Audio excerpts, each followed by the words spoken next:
Le 10h midi Sud Radio Média, Valérie Expert, Gilles Gansman. Bonjour à toutes et à tous, mercredi 7 février. Bonjour Gilles Gansman. Bonjour Valérie. C'est la journée sans portable, il paraît. Ah bon, on est mal tous les deux alors. On est très très mal. Notre invitée aujourd'hui, c'est Hélène Barillet. Bonjour, vous êtes productrice, la patronne, oui, PDG de Procidis, la société de production qui produit le dessin animé Il était une fois. Il était une fois, ça date d'il y a 45 ans.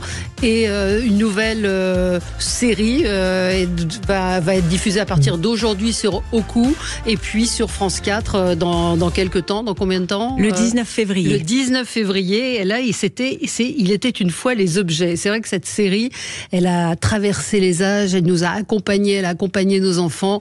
Il était une fois la vie. Je pense que ça reste peut-être le plus emblématique. C'est la question qu'on vous a posée, mais c'est vrai que quand on dit il était une fois, c'est la vie qui revient le plus souvent, non ? C'est souvent il était une fois la vie, effectivement, et puis il était une fois l'homme. Ouais. Il était une fois la vie, c'est l'explication du fonctionnement du corps humain, ouais. Un sujet qui préoccupe tout le monde et à tout âge. Et comme les informations sont très très justes et n'ont pas changé finalement depuis 45 ans, l'œil fonctionne de la même manière, l'estomac aussi, etc. Ouais. Ça aide vraiment à traverser et puis les âges. C'était déjà très moderne dans le dessin. En fait, le dessin n'a pas. Vous nous direz si vous l'avez un petit peu adapté, si vous l'avez fait évoluer. Mais en tout cas, cette série sur les objets est absolument passionnante. Moi, j'ai appris plein de choses. Mais moi aussi. Le chocolat, les toilettes, l'ours en peluche. Bref, on va en reparler avec vous dans un instant. C'est votre mari Albert Barillet qui avait imaginé cette série, et puis vous avez à son décès repris la série et continué de... J'ai eu la chance de le rencontrer et je me suis posé une question. Est-ce que c'est lui le maestro ? Ah oui, ça c'est son alter ego, absolument. Maestro, il l'a dessiné d'après son visage et il l'a imaginé d'après son visage. C'est Jean Barbeau qui l'a dessiné avec la description qu'Albert, l'idée qu'Albert en avait en tête. Mais Maestro, c'est l'alter ego d'Albert, oui. Incroyable. Ouais. Allez, on va passer au zapping. Sud Radio Média, l'instant zapping. L'instant zapping. Alors comme vous avez perdu vos papiers. Non, c'est pas ça. Que j'ai fait un cauchemar cette nuit, que j'avais perdu mes fiches et que je recevais des gens que je ne connaissais pas. Et voilà, c'est prémonitoire. Non, mais on peut révéler à nos auditeurs qu'on va enregistrer tout à l'heure. Non, mais c'était là, lui, il vous connaît, mais il a perdu les fiches de son zapping. Non, j'ai pas perdu mes fiches de zapping. mais on va pas raconter l'histoire. Non, mais on peut dire que tout à l'heure, on va enregistrer Christophe de Chavannes. Et j'ai donc les fiches de Christophe de Chavannes, le zapping, voilà. Mais j'ai retrouvé mon zapping de ce matin. Qu'on fasse l'interview avant ? Non, c'est bon, je suis prêt. Scandale au Sénat révélé par le Canard enchaîné. Alors, on savait qu'il y avait du GHB qui circulait au Sénat. Oui, c'est très moderne. Oui. Désormais, on sait que les sénateurs sont gâtés, on va dire ça comme ça, par le personnel médical, car en effet, il s'agit d'une infirmière du Sénat qui a tout donné pour remettre en forme un sénateur. Narration dans On touche pas à mon poste de ce fait divers. J'aimerais savoir ce qu'il y a dans la vidéo, parce que c'est ça qui intéresse aussi les téléspectateurs. Michel. Alors ce que j'ai compris, parce que ça vient quand même juste de tomber, on voit, l'image, c'est effectivement ce sénateur derrière son bureau, le pantalon sur les chaussettes, et il y a un dialogue avec la personne qui filme, qui est donc l'assistante médicale, et il parle d'une relation intime. On ne voit pas d'image, à ma connaissance, d'une relation débat sexuel. En revanche, ils en font état, de façon verbale, c'est-à-dire qu'elle se félicite d'entretenir une relation avec lui. Et surtout, elle en a profité pour le faire chanter et gagner un petit peu plus d'argent. C'est ce que raconte le Canard enchaîné. Et je pense que l'histoire va un peu grossir. Alors, je me suis posé une question, Valérie. C'est est-ce que le député avait été moustillé en regardant les chiffres et les lettres ? Écoutez, vous verrez, peut-être. Alexandre. 7 lettres. Claude. 7 lettres aussi. Claude. C'est l'année des méduses. Très bien, ça marche. Ouais. Un autre Alexandre. choix pour J'aurais bien aimé voir Alexandre. méduses aussi, non, j'ai que suceuse. Ça marche aussi. Oui, On valide. On valide. Voilà, peut-être. Voilà. Ça fait toujours réagir, hein, déchiffrer les lettres à chaque fois. C'était peut-être ça. Restons dans le coquin ce matin avec Pascal Praud, qui profite de son poste pour se renseigner. L'air de rien, c'est Bertrand Charmeroy qui s'en... Ah, vous l'avez vu ? Non. Il s'en est amusé hier soir. Et ce qu'on préfère chez Pascal Praud, c'est sa technique du « c'est pas pour moi, c'est pour un pote ». Il y a quelques semaines à propos des problèmes d'érection. Merci, c'est pas des consultations personnelles, bien sûr, que vous livrez ici. Vous êtes à Paris, ça... Voilà. Et bien rebelote ce midi à propos de la chute de la libido. Il était en ligne avec un gérant de boîte libertine. Elle est dans Toulouse, à l'extérieur de Toulouse. Oui, elle est principalement citadine, j'allais dire, mais maintenant elle est ouverte. C'est ouvert tous les jours ? Non, c'est ouvert que les week-ends, jeudi, vendredi, samedi. Et c'est ouvert uniquement au couple, on ne peut pas entrer tout seul. C'est juste dire, les hommes seuls peuvent entrer ? Non mais assume, Pascal. Bon, Christophe, on peut passer vous voir ou pas ? Pour moi, c'est pour un pote. Donc voilà, c'était une thématique. Vous avez vu. Ça s'appelle de l'écriture, madame.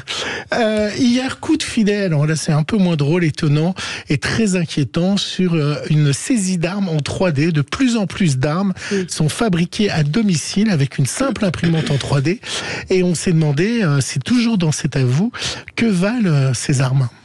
Il y avait une forte inquiétude pour les détournements d'avions parce que c'est des armes qui sont indétectables et qu'on pensait qu'elles serviraient plus en matière de terrorisme qu'en matière de grand banditisme. Il faut savoir que les dernières tentatives où elles ont été utilisées, elles n'ont pas marché. Pour qu'une arme soit vraiment fiable, elle doit avoir au moins une partie métallique, ce qui ne peut pas être fait avec l'imprimante 3D. Une arme réelle, elle résiste à une cartouche avec 40% de pression. À Marseille, quand il fait une période de canicule où il fait 40 degrés, la pression de la cartouche va être beaucoup plus forte. Donc une arme en imprimante 3D, elle va avoir des chances d'exploser. Donc ce sera toujours des armes qui seront peu fiables, mais par contre qui sont d'un coût très minime et surtout le gros avantage pour eux, qui ne sont pas traçables. Il n'y a pas les imprimantes dans les têtes une fois ces drôles d'objets. Mais non, ça pas encore, ça pourrait. Expliquer d'où vient l'imprimante, comment c'est né et comment ça a fonctionné. Je pensais que vous alliez parler d'une autre saisie qui est celle de singes, de petits singes qui ont été saisis en banlieue parisienne, qui a un trafic, ça existait déjà il y a une vingtaine d'années et ça a repris avec des singes protégés qui valent extrêmement cher et il y en a une vingtaine qui ont été je l'ai pas vu saisis. Passer comme info. Dramatique, le trafic d'animaux sauvages. Oui, alors il y avait également une autre info que j'aurais pu passer, qui sont aussi les fausses annonces d'animaux sur le Bon Coin. Énormément. Et souvent vous faites arnaquer parce qu'on vous dit c'est gratuit, mais envoyez-moi 100 € pour que je vous l'envoie et en fait vous recevez jamais l'animal. Il y a beaucoup de trafic là-dessus. J'ai failli mettre ce son-là aussi parce que je sais que les animaux tiennent à cœur, Valérie. On lui avait prédit hier. C'est fait, Pierre Garnier, le gagnant de la Starac. Vous savez quoi, Valérie ? Eh ben, il a dépassé en nombre d'abonnés ceux de Jennifer, la chanteuse Jennifer. Ça y est, il a 942 000 en peine 3 jours abonnés à 9h30. Ça évolue, donc on a arrêté avec le réalisateur le compteur à 9h30, 942 000 et 902 000 pour Jennifer. Ça promet un beau succès. Du coup, vous savez quoi ? Son single, qui est donc sorti cette nuit, est rentré dans la playlist de Sud Radio. On le réécoute. J'aimerais garder le meilleur de ce qu'on était. Et je sais qu'ailleurs t'iras chercher un peu de ce que je ne t'ai pas donné. Voilà. Vous avez bien plu hier, j'ai vu. J'ai trouvé que vous avez été en empathie avec lui. Oui, je trouvais que c'est un garçon. Vous avez regardé la Starac Non, mais j'ai écouté les émissions. Là, Et on a trouvé que c'est un jeune homme sympathique, 21 ans, les pieds sur terre, et puis un vrai talent. Il faut le dire, Gilles, je reconnais. Moi qui suis très critique avec la Starac. Et la musique. J'ai l'impression qu'il y a eu une ambiance. Ils ont été tous très solidaires entre eux. Allez, on se retrouve dans un instant avec Hélène Barillet pour parler de la série Il était une fois. Et puis on aura à 10h30 Sylvie Metzeler, la directrice de la rédaction de 60 millions de consommateurs. À tout de suite. Le 10h midi Sud Radio Média. Valérie Expert, Gilles Gansman. Cette semaine, à l'occasion de la Saint-Valentin, écoutez le Grand Matin Sud Radio et gagnez votre séjour d'exception. Une nuit au somptueux hôtel Le Clair de la Plume, ensuite avec les petits déjeuners et votre dîner au bistrot à la Ferme Chapouton. Découvrez la carte co-signée par le célèbre chef Glenn Viel. Une expérience gastronomique incomparable vous attend au pied du château de Grignan en Drôme provençal, au cœur de la première région productrice de truffes en France, avec Sud Radio et l'hôtel Le Clair de la Plume. Sud Radio, parlons vrai. Bonjour. Sud Radio Média, l'invité du jour. Les spectateurs vont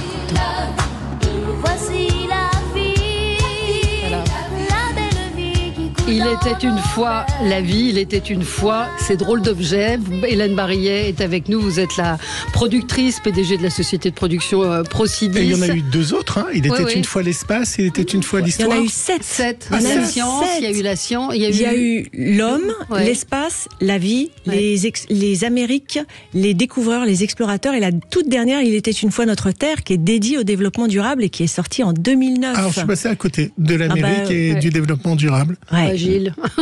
Alors, j'étais un peu plus grand. Marie, elle nous dit, j'avais les personnages en jouets. Voilà, il y a des produits dérivés qui ressortent. On a Maestro, pour ceux qui nous suivent sur Facebook, qui existe en peluche, parce qu'on retrouve ces personnages. Et effectivement, ce qui est fou, et ce qu'on se disait en début d'émission, ça a été créé par votre mari, Albert Barillet, il y a 45 ans. Et c'est totalement intemporel, puisque la science ne change pas, toutes ces informations ne changent pas, n'évoluent pas. C'est vraiment de la découverte, et beaucoup de nos auditeurs nous disent que vous avez suscité beaucoup de vocations de scientifiques, certainement, avec ces dessins animés. On a des témoignages tous les jours ou presque, des remerciements de gens qui ont trouvé leur vocation grâce à Il était une fois, des gens qui ont aimé aller à l'école, qui se sont rendus compte que c'était intéressant d'apprendre, et aussi d'enfants qui, en partageant leur savoir, sont fiers. Et donc ça leur donne confiance en eux, et on est très très fiers effectivement de ça. Ce sont des très belles récompenses. Les personnages sont bien complets, c'est-à-dire que vous avez Maestro, vous avez les méchants qui ressemblent toujours avec leur nez rouge, qui sont là. Vous avez, elle s'appelle Psy, celle qui cherche toujours à comprendre, et qui est là depuis le début. Et donc du coup, on a tellement identifié les personnages d'épisode en épisode qu'on a de l'affectif pour eux, en fait, même pour les méchants. Ouais, on s'identifie, et puis sont vraiment des personnages archétypaux. Il y a les bons, les méchants, le sage, et puis les 2 affreux, Teigneux et Nabo devenu Minus, restent très très populaires et sont très drôles, et c'est eux qui apportent aussi la comédie dans les séries. Dessins animés, enfin séries animées pour les enfants, mais je dois avouer que j'ai appris plein de choses en regardant les 7 premiers épisodes que vous nous avez envoyés. Donc il y a la tablette de chocolat, les toilettes, l'ours en peluche, et tout est strictement vérifié. Vous avez un comité d'experts scientifiques. Oui, on a le succès des séries, c'est la pérennité de leur information. Donc pour Il était une fois ces drôles d'objets, on s'est dit il n'est pas question de déroger à ce principe. Et l'idée, ça a été de constituer un comité scientifique, tout simplement, et on a appelé des savants. Alors moi j'aime bien dire que ce sont des savants, parce que on a eu des mathématiciennes, des philosophes, des physiciens, historiens des sciences, etc. Et le hasard a voulu qu'ils soient tous fans d'Il était une fois, et ils m'ont dit, ils ont tous dit, je suis super occupée, mais je ne peux pas ne pas répondre positivement pour Maestro. Et moi j'aime bien la phrase que vous avez dit, que c'est un dessin animé anti-fake news. Oui. Je trouve ça fort comme argument, en fait. C'était avant, en fait, Albert était visionnaire, et il a ces programmes ont anticipé. Alors aujourd'hui, on est à fond dans le fake news. Quand il a fait Il était une fois notre Terre, l'expression développement durable n'existait pas encore. Et après, le développement durable a existé. Alors pour nous aider. Alors Marie, elle dit c'est plus facile de retenir en regardant un dessin animé. Et je suis d'accord avec elle. On rentre, c'est simplifié, mais c'est pas bébête, c'est pas neuneux comme comme diraient certains. Non. Il y a ce côté. Alors c'est très ludique parce qu'il y a toujours une petite histoire sur l'ours en peluche. La petite fille perd son ours. Donc il y a toujours beaucoup d'humour aussi dedans, ce qui aide à rendre ce dessin animé très fluide en fait et très accessible. En fait, c'est le principe de la vulgarisation, mais au sens noble du terme, où énormément d'informations sont apportées à l'auteur, et lui, il a intérêt de comprendre et de restituer simplement. C'est ça qui fait la force et qui rend les choses faciles. Est-ce que c'est diffusé dans les écoles ? Stéphane nous dit que ça devrait être imposé dans les écoles. Ah, j'adorerais que ce soit imposé dans les écoles, mais officieusement. Maestro est dans les écoles, les professeurs se servent des épisodes pour expliquer leurs cours à leurs enfants et merci. Dans ce sens-là, vous avez mis en place la Hello Maestro Compagnie, ça ? On a créé un nouveau concept qui s'appelle la Hello Maestro Academy.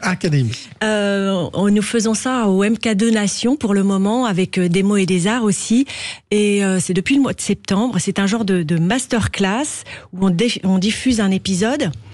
Et un médiateur scientifique prend la suite et développe les sujets, reprend certains concepts qui sont peut-être un petit peu compliqués, etc. Fait participer les enfants. En général, les parents les accompagnent et tout le monde ressort avec ravi, ayant appris des choses, ayant vu ses enfants participer, les parents ayant fait des révisions, tout ça dans la bonne humeur. Et on enseigne des choses. Oui, et vous espérez pouvoir le faire en province aussi ? Ah oui, on adorerait. Ils sont des enfants de quel âge qui viennent ? Là, on a des... dimanche, on en a fait une exceptionnelle pour l'avant-première d'Il était une fois ces drôles d'objets. Et on avait du 3 à 15 ans. Ah ouais. C'est très, très varié. Il y a un auditeur qui nous a dit, moi je l'ai vu en Gambie. Donc ça a dû être diffusé, TV5 Monde, non, diffuse ou pas, non, c'est acheté par plein de pays. Oui, avec dès Il était une fois l'homme, d'abord c'était des programmes de télévision de service public. Oui, coproduits par la RTBF, par le Portugal, par l'Espagne. Exactement. Et il y a tous les logos des chaînes au début. Exactement.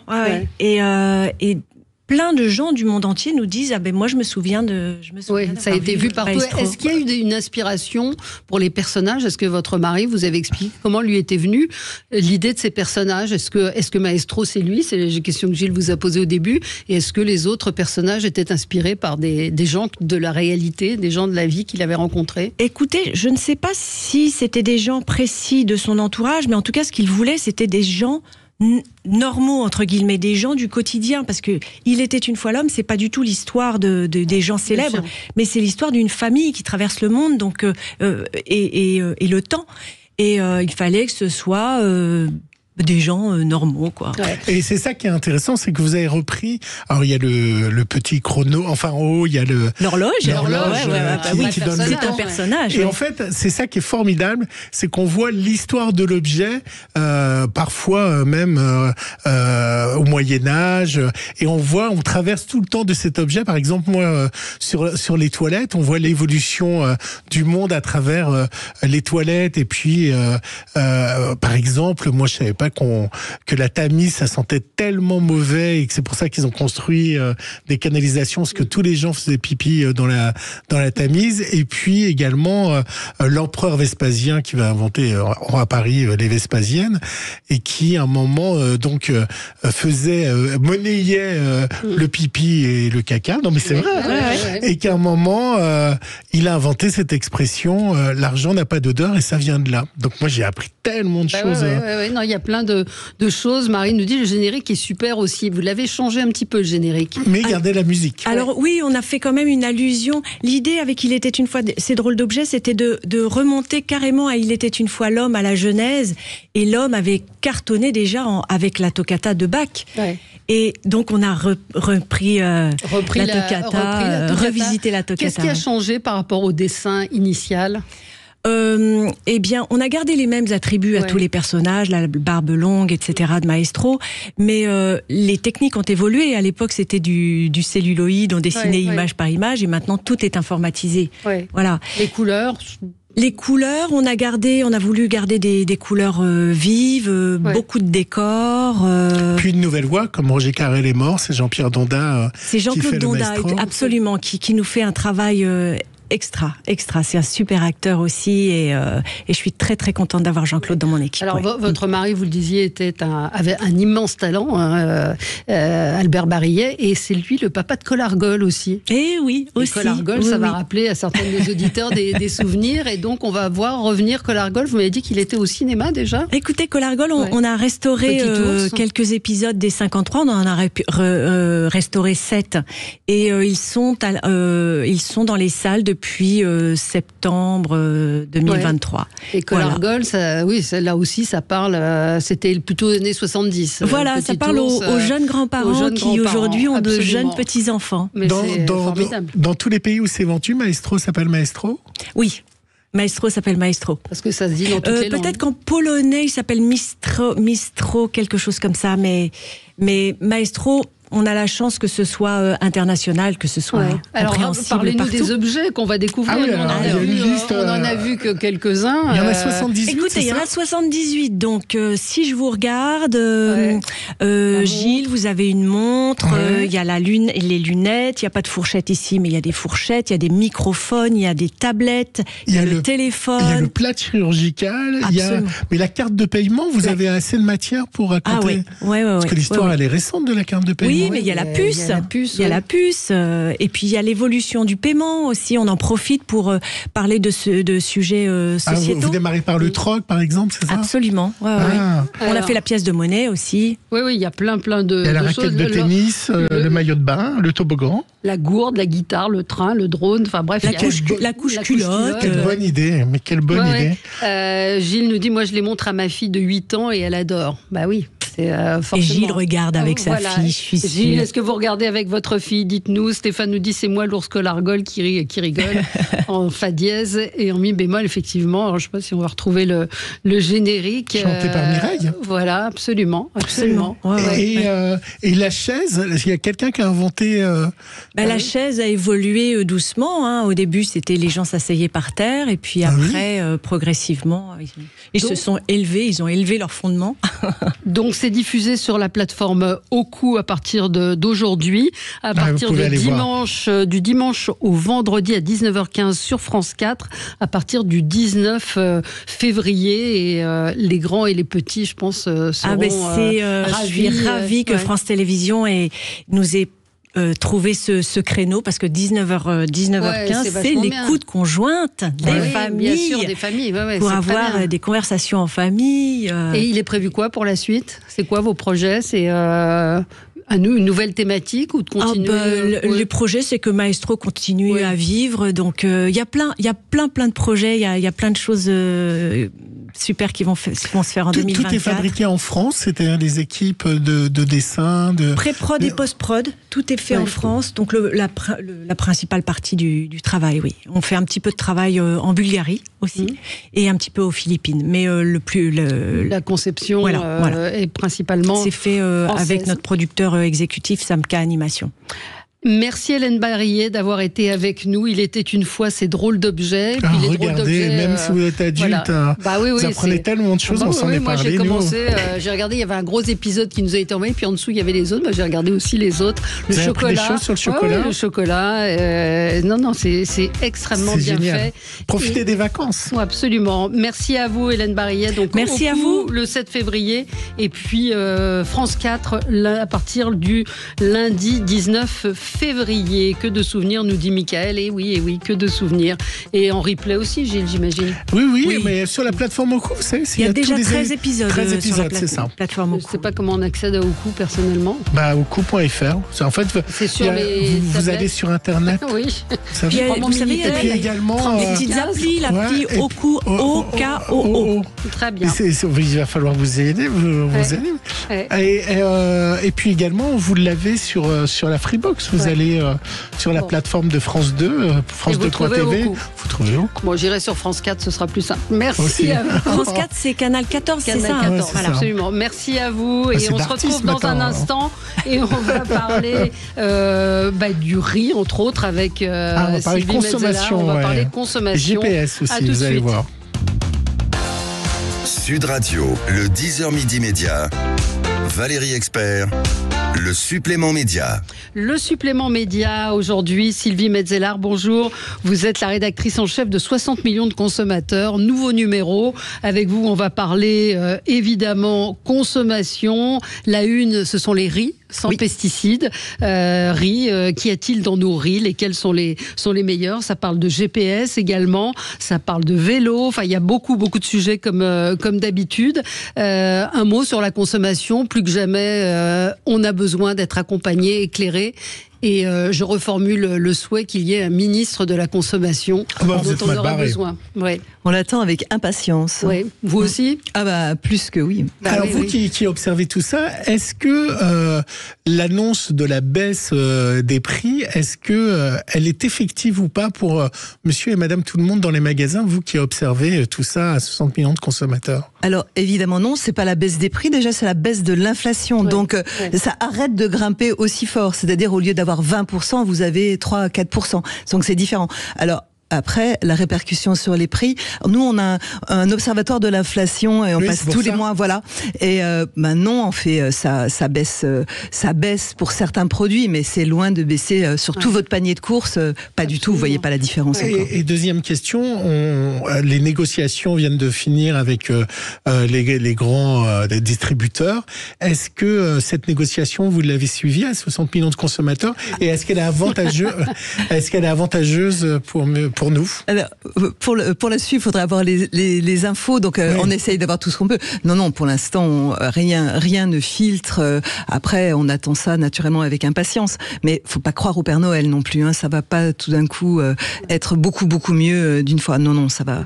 On a encore 3 ou 4% pour 2024. Vous pensez que les patrons de Leclerc et de Carrefour, ils font de la com quand ils vont sur les plateaux télé en disant nous on baisse, ou il y a une vraie sincérité ou c'est de la com?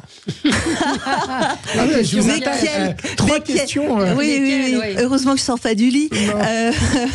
Non, il y a beaucoup de communication. Après, ils se font leur guéguerre entre eux et tout. Et leur entente aussi. Oui, alors ça, faut-il pouvoir le prouver. Quand on peut le prouver, ça fait mal. Mais alors, on va parler de ce numéro de 60 millions de consommateurs. Vous parlez des traceurs GPS. Vous savez, ces petits traceurs qu'on peut accrocher à son porte-clés ou à ses animaux. Et puis les riz. Vous avez mis à vos animaux? Ouais, moi j'en ai un sur mon chat. C'est incroyable. Et vous voyez son parcours? Oui, je vois son parcours. Vous pouvez délimiter la zone, voilà, un petit périmètre, pour un chat, et ça vous signale. Alors après, il y a différents usages effectivement, mais donc pour les animaux fugueurs, ça peut être vraiment bien. Et c'est efficace alors ça dépend. Commençons peut-être avec ça. Ça dépend lesquels. Si vous voulez, on peut commencer avec ça. On va commencer avec les GPS. Les traceurs GPS. Oui. Alors il y a les trackers et il y a les traceurs GPS. Alors les trackers, vous savez, c'est ce que vous allez mettre sur vos clés, avec les deux grandes marques de smartphones connues qui sont de loin quand même. C'est les plus chers. Ce sont de loin les plus chers, mais ce sont quand même les plus efficaces pour retrouver vos clés. Je vous recommande, ça marche assez bien. Mais oui, alors après il y a pour les animaux, il y a aussi pour. Alors ça se développe de plus en plus parce qu'on les met dans les voitures, on les met sur les vélos. Sur son mari. Alors ça c'est interdit normalement. C'est interdit. Vous savez que bien sûr, vous pouvez pas suivre quelqu'un à son insu. Non, c'est pas son insu, mais je vais vous raconter.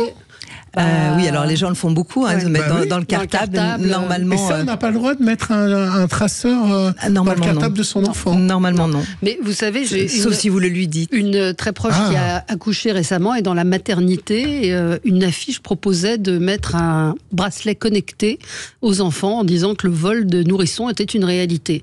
Donc j'ai trouvé ça assez terrifiant, mais voilà, ça existe. Donc les traceurs, vous avez examiné effectivement les traceurs. Donc le Apple est à 39 €, Samsung 40 €. Après il y en a des moins chers. Vos tests disent quoi? Est-ce qu'il faut payer cher, plus cher, c'est plus efficace? Alors après, ce sont pas des sommes de dingue. Après, ça dépend ce qu'on en fait. En termes de fonctionnalité, parfois vous avez un rayon plus important de distance pour le retrouver. Vous avez un son qui est plus fort. C'est un peu dur de la feuille. C'est bien de pouvoir entendre quand votre truc siffle à l'autre bout de l'appartement. département. Voilà, c'est des nuances comme ça. Et puis il y a des traceurs de véhicules et de personnes, même si c'est interdit. Je savais pas que c'était interdit, des traceurs de véhicules et puis les traceurs pour animaux qui commencent à se tailler une bonne part de marché. Ça intéresse de plus en plus de gens, à savoir que ça coûte quand même assez cher, puisqu'il y a des abonnements derrière. Oui, c'est couplé avec des abonnements. Alors il y a ça, il y a l'abonnement. Alors il faut regarder le prix de l'abonnement, il faut regarder tout ce qu'on a testé en fait, c'est le côté combien de temps ça va durer en autonomie, parce que plus les données GPS reviennent plus souvent pour vous signaler les lieux, plus votre batterie descend. Donc il y a des tas de trucs, c'est très très très technique, mais c'est intéressant. Il y a l'autonomie, il y a les zones, il y a la clarté des cartes. Les assurances l'imposent parfois pour les voitures, pour les vols, ou pas du tout? Ils sont souvent équipés. Alors c'est souvent équipé, effectivement, imposé. Ça, je voudrais pas vous dire de bêtises, je sais pas. C'est possible parce que sur certaines assurances, on sait par rapport aux alarmes de maison, parfois on vous l'impose, mais sur la voiture, pas à vérifier. Consentement à voiture. Non, je vais pas demander. Vous lui mettez comme ça un traceur. Il s'est enfui une fois, du coup, je lui ai obligé, je le lui ai imposé. Non, c'est bien pour le vol d'animaux aussi. Oui, mais ça se retire facilement. C'est un collier. C'est sur le collier. Le riz, troisième féculent préféré des Français. On en a tous dans nos placards. Vous êtes intéressé aux pesticides et à la qualité du riz, entre autres. Cocorico, c'est ce que vous dites dans votre édito, puisque le riz de Camargue. Oui, ça c'était la bonne nouvelle. La bonne nouvelle, a de très très bonnes performances. En tout cas, c'est plutôt indemne de pesticides, ce qui n'est pas le cas de tous les riz. Alors, le riz, qu'est-ce que vous nous dites sur le riz? Comment on le choisit? Est-ce qu'il y a des choses inquiétantes? Alors, en fait, il y a plein de sortes de riz. Vous voyez bien quand vous êtes en magasin. Alors, il y a des riz qui sont plus contaminés que d'autres. Il faut savoir sur la quarantaine d'échantillons qu'on a testés, les 40 marques qu'on a testées, il y en a quand même plus du tiers avec des contaminants. Et ça peut être 3-4 molécules de pesticides, insecticides différentes, avec certaines qui posent quand même vraiment problème. Mais qui sont quand même à des niveaux très très faibles. Alors ça dépend. C'est aussi ce qu'il faut dire. Tout à fait. Et quel impact ça sur le corps, pour rebondir sur ce que dit Valérie? Ça dépend des molécules. Il y en a quand même deux ou trois d'ailleurs, qui ont été retrouvées, on dit ça CMR. Donc, ce sont des molécules susceptibles d'être cancérogènes, mutagènes et reprotoxiques. Donc, c'est mauvais pour la reproduction aussi. Donc, il y a des limites à ne pas dépasser sur un produit, notamment on la frôle. Et après, c'est toujours pareil. C'est toujours le principe de précaution. Il y a des riz qui n'ont absolument pas de molécules de pesticides ou avoir vraiment des traces ultra faibles. Vaut mieux aller quand même vers cela. Ce qui est intéressant dans votre enquête, c'est l'écho que ça donne à l'actualité actuelle, où évidemment l'Europe va remettre en place, suite dans les différents mouvements en Europe des agriculteurs, des pesticides. Alors, moi je me disais, en fait, c'est un avantage aussi, alors je suis pas forcément LFI ou écolo, mais c'est vrai que c'est un avantage de se dire, moi, mes clémentines, si je les prends françaises, je vais payer un peu plus cher, mais je vais avoir de la qualité et je vais être presque quasiment sûr qu'elles n'ont pas de pesticides par rapport à mes clémentines espagnoles. Mais d'un seul coup, si les agriculteurs français se mettent à mettre des pesticides pour leur survie sur les clémentines françaises et que mes clémentines espagnoles sont toujours moins chères... D'aujourd'hui, avec le local, etc. Alors, sur les riz de Camargue, avec cette grève, est-ce qu'on va pas perdre la qualité de nos aliments qu'on avait un petit peu plus par rapport aux autres pays? Non, je pense pas. Non. Après, effectivement, il y a tout le problème du ce qu'on appelle le phyto, toutes ces mesures phytosanitaires avec que l'on gèle là, en se disant oui, c'est bon, on va remettre, parce qu'effectivement, nous, on a un pays où on est quand même un peu plus attentif, on va dire. C'est pas parfait, mais c'est vrai que c'est bien plus important que dans d'autres pays. Il faut pas qu'on régresse par rapport à ça. Et c'est sûr qu'il faut soutenir nos agriculteurs c'est vraiment le problème du bio, par exemple, avec la hausse des prix ou les prix. Là, on le voit avec les riz. C'est vraiment les riz bio, ils sont nickel, ceux qu'on a testés. Mais c'est vrai que parfois, ça peut être 2 fois plus cher qu'un autre, quoi. C'est ça. Donc c'est vrai que ce sont des filières qu'il faut absolument soutenir, parce que c'est là, on va vers le bon, vers ça. Oui, alors les marques distributeurs se portent plutôt pas mal, hein, Carrefour en l'occurrence, pour donner... oui, mais alors après, il y a les deux, comme vous regardez, parce qu'on a fait différentes variétés. Hein. On a fait le riz long, le basmati, le thaï, le Camargue. Alors en fonction des variétés, et selon vous avez du bio, pas du bio, vous avez les hauts de gamme et les bas de gamme. C'est vrai que sur les riz bas de gamme, notamment de chez les premiers prix distributeurs, c'est pas terrible. Mais sur d'autres, c'est mieux. Donc, il y a une différence entre le riz qu'on fait chauffer au micro-ondes 2 minutes et le riz... Ah non, vous êtes contre ça aussi? Bah oui. Ça prend 5 minutes de faire du riz. Mais non, je savais qu'on ne serait pas d'accord. Vous achetez du riz tout fait, vous? Oui. Ah ben il y en a un qui est testé dedans, il est pas très bien classé. C'est vrai? Oui, il est pas très bien classé. Faut mieux faire bouillir et mettre son riz. Oui, moi je pense que ça n'a aucun rapport. Hein. C'est l'origine du riz qui fait vous avez des pesticides ou pas. Après c'est une question de goût, effectivement. Après vous avez encore des emballages en plus.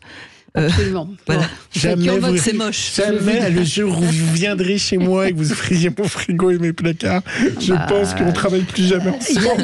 Il y a un bon à savoir qui est intéressant sur comment conserver le riz cuit. Ah oui, parce qu'il ne faut pas le laisser à température ambiante. Oui, ça on a tendance, oui.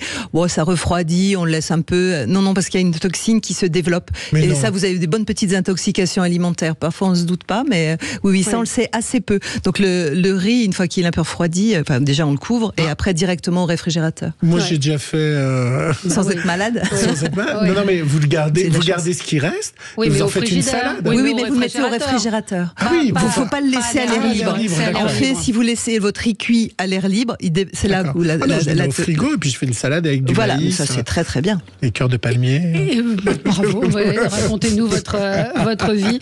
Voilà, on manque de temps, mais en tout cas vous aurez le palmarès. On ne va pas vous le donner parce qu'il faut que vous alliez voir le magazine pour savoir... Non, mais il y a une enquête intéressante aussi sur le vélo, parce qu'il y a de plus en plus de cyclistes. Et vous avez mené une enquête sur... Chez qui aller les réparer. Oui. Et là, moi, je suis tombé sur des choses assez dingues, en fait. Il y a du bon et du très très mauvais quand même sur les vélos. Oui, c'est intéressant. Ça coûte une fortune, hein? Oui, ça coûte très très cher. Et après, on hésite toujours à aller sur le réparateur du quartier ou pas. Il s'avère, on a testé les deux en fait. Enfin, les deux. On a testé les deux possibilités, à savoir les réparateurs sans enseigne, des réparateurs que vous pouvez avoir dans votre quartier, et les grandes enseignes style Decathlon, Intersport, etc. Et effectivement, il y a des différences à la fois sur la qualité de la réparation, sur la prise en charge. Alors il y a des avantages et des inconvénients dans les deux, mais c'est intéressant. Et les aligneurs, ça m'a intéressé, les aligneurs dentaires. Parce que j'ignorais qu'il y avait un marché parallèle à celui des spécialistes. C'est parce que vous ne suivez pas trop les influenceurs. Non, c'est ça. Mais voilà. C'est faites-le vous-même, ou vous prenez vous-même votre empreinte. J'étais hallucinée par ce dossier. Moi aussi. Ouais. Les aligneurs dentaires, c'est vraiment... faut vraiment dire à vos auditeurs, c'est précaution totale. Alors, suivi par votre dentiste, votre chirurgien dentiste, orthodontiste. Mais alors, soi-même, surtout quand vous faites vous-même vos empreintes, il y a des kits, vous faites vos empreintes, vous recevez après par la poste les différents aligneurs et tout. C'est très très très dangereux. Vous vous retrouvez avec des dents déchaussées, c'est affreux. C'est affreux, vraiment, dossier passionnant. Et les thermostats aussi. Oui, on réinvitera Sylvie le mois prochain. Merci à vous, on se retrouve dans un instant pour les débats. Merci beaucoup. Des traboules de la Croix-Rousse à Saint-Georges, de la Pardieu au quartier des Pentes, de la place des Jacobins aux rives de la Saône, depuis le sommet de Fourvière, Sud Radio rayonne désormais à Lyon et le Grand Lyon sur 105.8. Connectez-vous aussi avec l'appli Sud Radio et parlons vrai. Bonjour.